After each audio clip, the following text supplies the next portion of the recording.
নিজকে কেতিয়াও অযোগ্য বুলি ভাবি নৰখাবা, কাৰণ নষ্ট হোৱা ঘড়ীটোও দিনত দুবাৰকৈ সঠিক সময় দিয়ে। যিটো কথা তুমি তোমাৰ শত্ৰুৰ পৰা গোপনে ৰাখিব বিচৰা, সেই কথা তুমি তোমাৰ বন্ধুৰ পৰা গোপনে ৰাখিবা, কাৰণ বন্ধুও এদিন শত্ৰু হ'ব পাৰে। কিছুমান সম্পৰ্কই নতুনকৈ জীয়াই থাকিবলৈ শিকায় আৰু কিছুমান সম্পৰ্কই জীৱনক শেষ প্ৰান্তত আনি থিয় কৰাই দিয়ে। কিছুমান জেদ সকলোৰে থকা উচিত, কাৰণ যিজন মানুহৰ কিবা এটা কৰাৰ জেদ থাকে, তেওঁক সহজতে কোনেও পৰাস্ত কৰিব নোৱাৰে। গাৰ ৰং বগা হ'লেই মানুহ সুন্দৰ নহয়, মানুহ সুন্দৰ হয় চৰিত্ৰত। ডাঙৰ ডাঙৰ বিশ্ববিদ্যালয়ৰ ডিগ্ৰী থাকিলেই মানুহ শিক্ষিত নহয়, মনুষ্যত্ব থাকিলেহে শিক্ষিত হয়। জীৱন কান্দি কান্দি কটালে বহুত দীঘলীয়া যেন লাগিব আৰু হাঁহি হাঁহি কটালে বুজিবই নোৱাৰিবা যে জীৱন কেতিয়া শেষ হৈ যাব।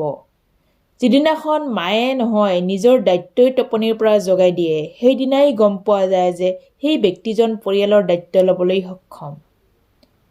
যদি কোনোবাই প্ৰয়োজনতকৈ বেছি হাঁহে, তেনেহ'লে গম পাবা যে তেওঁ নিজৰ কষ্ট ঢাকিবলৈ চেষ্টা কৰিছে। বেছিভাগ মানুহেই কষ্টত থাকে, কাৰণ তেওঁলোকে ভুল ঠাইত মনৰ শান্তি বিচাৰে। ডিপ্ৰেছনত থকা মানুহবোৰৰ মুখত সদায় হাঁহি থাকে, কাৰণ তেওঁলোকে বুজিব পাৰে যে দুখ কষ্ট প্ৰকাশ কৰিলে কেৱল মাত্ৰ সহানুভূতিহে পোৱা যায়।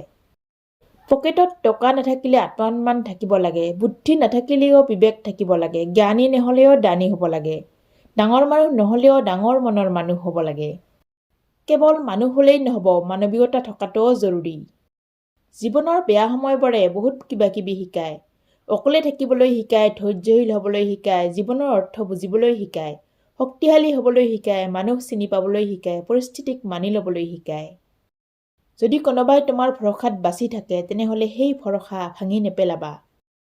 সফলতাৰ পিছত সংগী হোৱা আৰু সংগী হৈ সফল হোৱাৰ মাজত পাৰ্থক্য বহুত।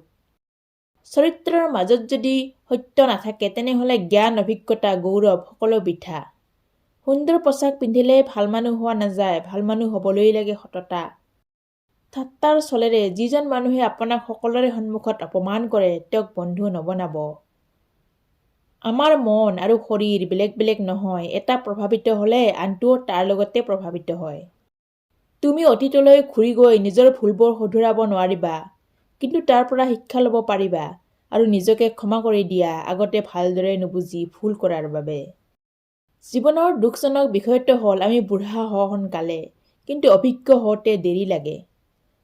মনৰ কষ্ট আৰু চকুপানী কাকো নেদেখুৱাবা, জীৱন সুখৰ নহ'লেও কাকো নক'বা, কাৰণ সকলোৱে কষ্ট দিব পাৰে, কিন্তু কষ্টৰ ভাগ কোনেও ল'ব নোৱাৰে। মুখৰ ভাষা যেতিয়া বন্ধ হৈ যায়, তেতিয়া চকুপানীয়ে কথা কয়। চকুৰ পানী যেতিয়া শুকাই যায়, তেতিয়া হৃদয়ে ভাঙি যায় আৰু বাচি থকাটোও বিষাদত পৰিণত হয়।